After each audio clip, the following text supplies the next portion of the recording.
Les avocats représentant les enfants ont déclaré que si nous remplissons l'esprit du jury avec tout ce charabia sur le satanisme, le culte du diable et la sorcellerie noire, les membres du jury ne croiront pas un mot de ce que l'enfant raconte. Lorsque j'ai parlé de ce sujet à la Chambre des communes à Londres, de nombreux députés ont souri et se sont moqués de moi parce qu'ils ne voulaient pas croire que des choses aussi terribles pouvaient se produire.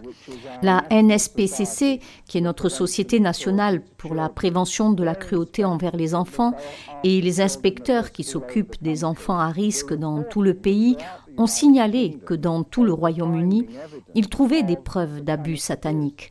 Et cela a vraiment réaffirmé ce que j'ai dit à la Chambre des communes. Tous les satanistes ont été abusés dans leur enfance. Tous.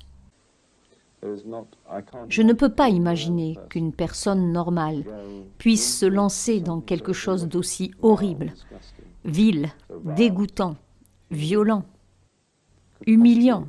C'est impossible.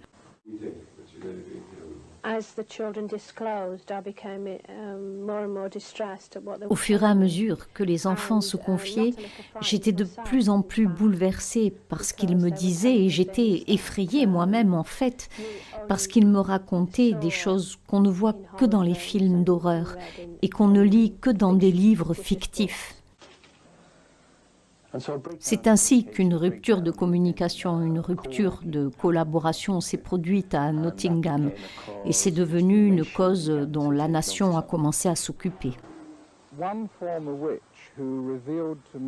Une ancienne sorcière m'a révélé qu'elle était présente lors des sacrifices d'enfants.